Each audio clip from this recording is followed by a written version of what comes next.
Hoy vamos a meternos con una herramienta visual que es, bueno, fundamental en música, casi como un mapa estelar de la armonía occidental. Exacto. Hablamos del círculo de quintas, ¿verdad? Ese mismo. Vamos a analizarlo a fondo basándonos en la información que encontramos, por ejemplo, en Wikipedia, que tiene un artículo bastante completo. Sí, es una fuente genial para empezar. El objetivo es entender cómo funciona, por qué está do mayor ahí arriba, cómo se mueven los sostenidos y bemoles, y sobre todo para qué lo usan los músicos. Pues sí, porque es súper útil. Es como una chuleta visual para un montón de cosas. Imagina un reloj, ¿vale? Vale. 12 horas, 12 notas. El círculo te las ordena y te muestra sus relaciones. Empecemos por el diseño. Arriba del todo a las 12, do mayor, 0 alteraciones. ¿Qué pasa si giramos en sentido horario? Pues que subimos por quintas justas. De do, una quinta para arriba es sol. Sol mayor. Y sol mayor tiene un sostenido, el fa sha. Otro paso de quinta, de sol a re. Re mayor. Dos sostenidos. Fa sha y do sha. Eso es. Cada paso añade un sostenido. Es muy lógico, la verdad. Muy visual. ¿Y si vamos al revés? ¿Antihorario? Ah, pues ahí es como bajar por quintas o subir por cuartas, que viene a ser lo mismo. A ver. De do, si vas hacia atrás, una quinta llegas a fa. O una cuarta hacia adelante, como prefieras verlo. Fa mayor. Un bemol. El si bemol. Exacto. Y el siguiente paso, si bemol mayor, con dos bemoles, si bemol y mi bemol. Y así añadiendo bemoles. Y abajo a las 6 se juntan los caminos, ¿no? Ahí está el punto interesante, sí, la enarmonía. Tonalidades que suenan igual pero se escriben distinto. Como fa sostenido mayor. Exacto, que tiene 6 sostenidos y sol bemol mayor con 6 bemoles. Son la misma tecla en el piano. Ahí el círculo, digamos, se cierra. Entendido el mapa. Ahora, lo práctico. Las armaduras. ¿Cómo ayuda? Pues es lo más inmediato. Miras el círculo y ¡zas! ¿Sabes cuántas alteraciones tiene cada tonalidad mayor? Directo. Y para la relativa menor, que comparte armadura, es fácil. Estás en do mayor, sin alteraciones. Retrocedes 3 horas, 3 pasos antihorario. 1, 2, 3. La menor. Ahí está, la menor, relativa de do mayor. 0 alteraciones también. ¿Funciona siempre? Oye, pues sí que ahorran memorizar.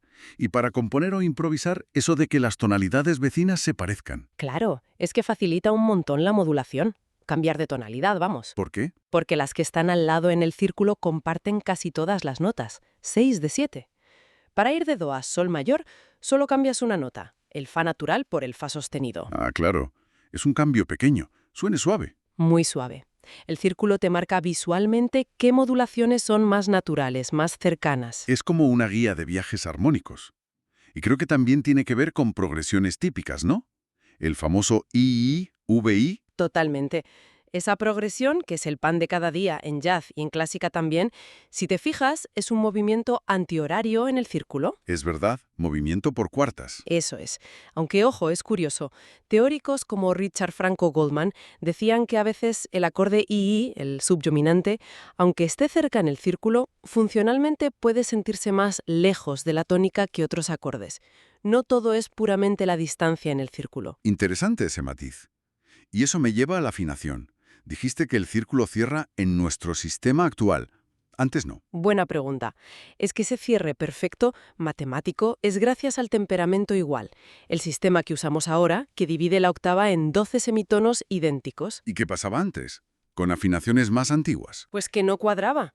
En sistemas como el pitagórico, basado en quintas justas puras, si dabas las 12 vueltas de quinta, te pasabas un poquito de la nota de inicio. ¿Qué pasabas? Sí, una pequeña diferencia llamada coma pitagórica. Y para que el círculo cerrara de alguna manera, tenías que dejar una quinta muy desafinada en algún punto. La llamaban la quinta del lobo. Sonaba fatal. Vaya. O sea que el temperamento igual es como una solución de compromiso para que todo encaje. Exactamente. Sacrifica un pelín la pureza de algunos intervalos para ganar funcionalidad y que todo el sistema funcione en todas las tonalidades. Fascinante. ¿Y quién fue el primero en dibujar esto? La primera vez que aparece documentado es en un tratado ruso, Gramática, de Nikolai Diletsky, allá por 1679. Lo usaba para enseñar composición, como una guía visual. O sea que lleva siglos ayudando a los músicos. Desde luego. Bueno, pues resumiendo, el círculo de quintas es mucho más que un dibujo. Es un diagrama clave que nos muestra afinidades, armaduras, guía modulaciones y explica patrones armónicos. Tal cual. fundamental para entender la lógica de la armonía tonal. Y si lo lees al revés, tienes el círculo de cuartas, muy usado en análisis de jazz, por ejemplo. Todo viene de las matemáticas de la escala cromática al final. Y para dejar algo en el aire, si este cierre perfecto del círculo depende del temperamento igual, que es una afinación, digamos, apañada, ¿cómo habrá influido esta solución, esta especie de ingeniería acústica, en cómo ha evolucionado la música occidental? En lo que nos suena bien, en lo que consideramos expresivo. Es una buena pregunta, sí. Da que pensar sobre cómo estas soluciones técnicas acaban moldeando el arte.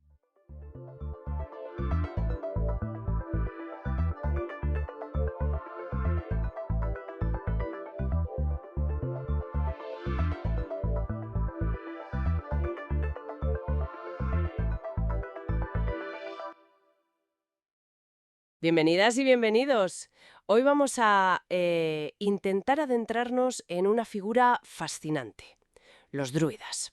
Usaremos extractos de fuentes enciclopédicas para para intentar ver quiénes eran de verdad. Eran figuras clave en la edad del hierro celta, ¿verdad? Pero, ¿qué papel tenían? ¿Sacerdotes? ¿Algo más? Y sobre todo, ¿cómo nos ha llegado la información que tenemos? Porque a menudo es, fragmentaria, incluso contradictoria. Exacto. La dificultad principal es que no tenemos textos escritos por ellos mismos. Casi todo lo que sabemos viene de fuera, principalmente de fuentes griegas y romanas. Piensa en Julio César, en Plinio el Viejo. Claro, fuentes que no siempre serían objetivas, ¿no? Pues no necesariamente. Pero a ver, empecemos por su posición social. En la Galia, en Britania, ¿dónde se situaban? Las fuentes coinciden en que eran una clase muy respetada. Junto a los nobles guerreros, he leído. Eso es. Y tenían privilegios importantes, exentos de ir a la guerra, exentos de impuestos. Esto ya nos da una idea de su estatus. Eran jueces, resolvían conflictos. O sea, no solo temas religiosos. No, no, para nada. Eran guardianes del culto, sí, pero también del saber, de las tradiciones, de las leyes. Y todo ese conocimiento, ojo, se transmitía oralmente, ¿Todo oral? sin escribir nada. Nada. Las fuentes, como César, mencionan que la formación de un druida podía llevar hasta 20 años. 20 años. Sí, sí. Memorizando miles y miles de versos. Poemas sagrados, historia, genealogías, leyes, conocimientos sobre la naturaleza. 20 años memorizando. Eso da una idea de la importancia que le daban a ese saber oral. Desde luego. Era la base de su poder. Y hablando de su saber, su filosofía es otro punto fascinante. Autores como César o Diodoro Sículo mencionan que creían en la inmortalidad del alma. Y en la reencarnación. Algo he leído sobre eso. Sí, en la transmigración de las almas. Una doctrina que algunos compararon con la de los pitagóricos, fíjate.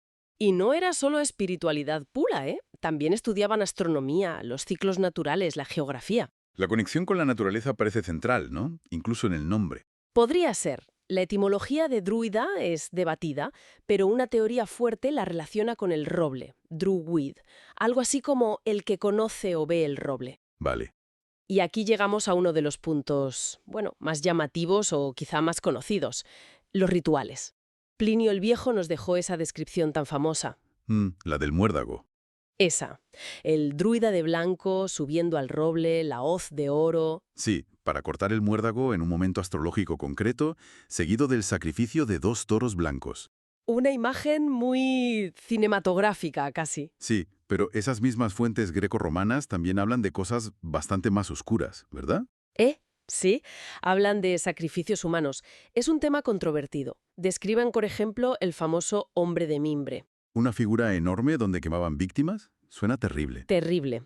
César dice que solían ser criminales, pero que si no había suficientes, pues podían usar inocentes. Pero, a ver, volvemos a lo de antes. ¿Cuánto podemos fiarnos de estas descripciones? Pues ahí está el kit de la cuestión. Hay que ser muy, muy cautos. Para un romano, los galos, los britanos, eran bárbaros. Claro. Sus relatos podían estar teñidos de prejuicios, de estereotipos o incluso de propaganda política. Pensemos en César. Le interesaba pintar a los druidas como poderosos y crueles para justificar su conquista. Es una posibilidad muy real. Estaba exagerando. Quizás sí. O idealizando una Galia prerromana para sus propios fines. El caso es que es una visión externa y a menudo hostil. ¿Y la arqueología? No ayuda a confirmar o desmentir. Pues no de forma concluyente. Se han encontrado cuerpos en pantanos, algunos con signos de violencia ritual, sí, objetos impresionantes como la corona del guerrero de Dil, pero vincularlos directamente y sin duda a los druidas y a esos sacrificios descritos por los romanos es complicado, no hay una prueba irrefutable. O sea, que esa imagen tan potente del druida bárbaro podría ser en gran parte una construcción. Una construcción basada en testimonios de otros, sí. Y es interesante contrastarlo con lo que encontramos más tarde en las fuentes irlandesas y galesas, ya de la época cristiana. Ah, ahí aparecen de otra manera. Sí, el cuadro es distinto. Los personajes que en los textos medievales irlandeses se llaman drui, o en galés driu, términos derivados de druida, aparecen más bien como hechiceros, adivinos, profetas. Con poderes sobrenaturales. Exacto. A veces se enfrentan a los santos cristianos en las leyendas. Su estatus parece haber disminuido mucho con la cristianización. Y la palabra druida o sus derivados a veces se usa de forma más genérica, casi como sinónimo de mago o pagano. Entiendo. Así que el druidismo original, el de la Edad del Hierro, digamos que fue desapareciendo poco a poco. Fue suprimido, de hecho. Los romanos lo prohibieron activamente en la Galia. Hay edictos de Tiberio, de Claudio, en el siglo I DC. Y claro, la romanización y luego el cristianismo hicieron el resto. Y luego, siglos después, ese interés que resurge en el romanticismo. Sí, en los siglos XVIII y XIX. Pero ojo, fue un interés que a menudo, reinventó a los druidas. Figuras como Iolo Morganwg en Gales, por ejemplo, crearon rituales, textos, tradiciones que presentaron como antiguas, pero que eran en gran parte invenciones suyas. Vale, así que los movimientos modernos, tipo neodruidismo, Pues, aunque son interesantes por sí mismos, tienen poca o ninguna conexión histórica directa demostrable con los druidas de la Edad del Hierro. Se basan más bien en estas reinterpretaciones románticas o en un estudio de fuentes secundarias, no en una tradición ininterrumpida. claro, la falta de fuentes directas dejó un hueco, que se llenó con imaginación. Exacto. Entonces, si intentamos juntar las piezas, ¿qué tenemos?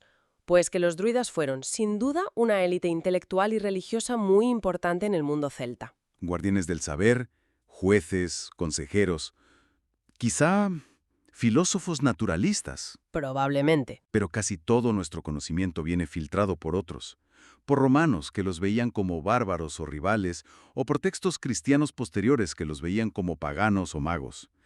La falta de sus propias palabras y de arqueología decisiva deja muchas, muchas preguntas abiertas. Entonces, nos queda una figura compleja, ¿no? Poderosa, sabia, conectada con la naturaleza, pero también envuelta en relatos de prácticas brutales y sobre todo en mucho misterio. Mucho misterio.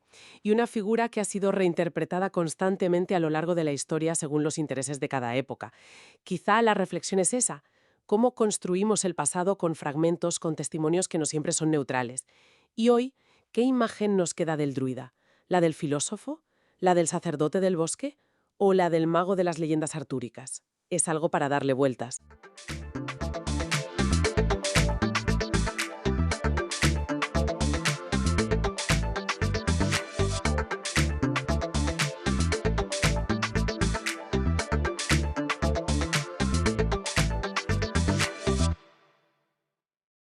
Bienvenidos. Hoy nos sumergimos en un mundo literario fascinante. 100 años de soledad de García Márquez. Tenemos aquí un análisis bastante detallado y la idea es, sacar la esencia de esta novela, ¿no?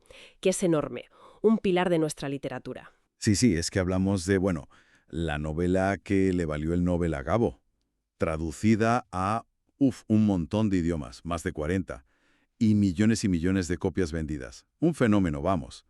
Desde que salió en el 67. Ya ves. Y fíjate qué curioso el origen, ¿no? Que casi no nace como la conocemos. 18 meses escribiendo en México. Casi nada. Y luego resulta que Carlos Barral la rechazó primero. Anda. Sí. Tuvo que llegar Francisco Porrúa de Sudamericana y ver la genialidad ahí desde la primera línea para que se publicara. Vaya ojo tuvo. Increíble. Un inicio casi de leyenda como la novela misma. Totalmente. Bueno, para centrar un poco el tiro, la trama principal. La familia Buendía, 7 generaciones siguiendo sus vidas en Macondo, ese pueblo que fundan José Arcadio Buendía y Úrsula Iguarán. Primos. Exacto, primos casados, y con ese miedo constante, ese presagio de que les naciera un hijo con cola de cerdo. Claro, y ahí ya empieza todo el ciclo. Y los nombres, José Arcadio, Aureliano, Amaranta. Que se repiten una y otra vez, y no es casual, ¿eh? Los análisis que manejamos insisten mucho en eso. Es la estructura cíclica de la novela. No es lineal para nada. Es como un bucle, donde todo vuelve y se mezcla lo real, lo fantástico. Es que ahí está una de las claves, yo creo. Y hablando de claves, vamos a los temas gordos que surgen del análisis. El primero, omnipresente, la soledad. Pero no como simple tristeza, ¿verdad? Es algo más, profundo. Exacto. Es que parece casi una condena para los Buendía. Una condición vital. Piensa en el coronel Aureliano con sus pescaditos de oro aislado, incapaz de amar realmente. O José Arcadio Buendía, el fundador que acaba loco atado a un árbol. O Amaranta. Uf, Amaranta, muriendo virgen, tejiendo y destejiendo su mortaja. Pues eso, el análisis apunta a que esa soledad viene de no saber amar o de los prejuicios. Es una barrera que solo se rompe, trágicamente, al final. Casi se puede tocar esa soledad al leer. Y junto a ella, claro, el otro gran pilar, el realismo mágico, que todo el mundo asocia con García Márquez, pero ¿cómo lo define exactamente el análisis? No es solo meter fantasía y ya está, ¿no? No, no, para nada. Hay un término interesante que usan, aclimatación de lo insólito. O sea, lo importante no es solo que pasen cosas extraordinarias como Remedios la Bella subiendo al cielo, o Melquíades volviendo de la muerte, o esas lluvias de años. Casi 5 años de lluvia. Eso. Lo clave es cómo se cuentan, con una naturalidad pasmosa, como si fuera lo más normal del mundo, parte del día a día. Y esa es la genialidad, yo creo. Mostrar que en esa realidad de Macondo, tan latinoamericana, lo mágico es parte de lo real.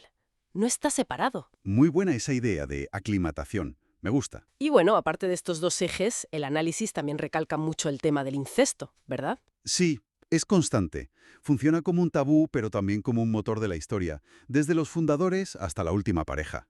Y luego, claro, todas las referencias bíblicas. Que las hay a montones. El Génesis, el Éxodo, el Diluvio, está todo ahí metido. Y la forma de narrar, ojo, ese narrador que lo sabe todo, en tercera persona, pero que cuenta las cosas con un tono, distante, casi frío, incluso ante las mayores tragedias. Es verdad. Eso, sumado al ritmo trepidante, que condensa muchísimo tiempo en pocas páginas, le da ese aire de mito, de leyenda fundacional. Y todo esto no ocurre en el aire, el contexto histórico es fundamental. Macondo, según se analiza, es un reflejo de Colombia y, por extensión, de Latinoamérica, más o menos entre mediados del 19 y mediados del 20. Claro, ahí están las guerras civiles entre liberales y conservadores. El propio coronel Aureliano Buendía tiene ecos de personajes históricos como Rafael Uribe Uribe. Y la llegada de la compañía bananera. Eso es central. Trae supuesto progreso, pero acaba en la masacre de las bananeras, un hecho histórico real que García Márquez transforma en literatura. Es esa mezcla constante, lo histórico, lo mítico, lo personal, todo trenzado. Macondo es un pequeño universo que contiene todo el continente.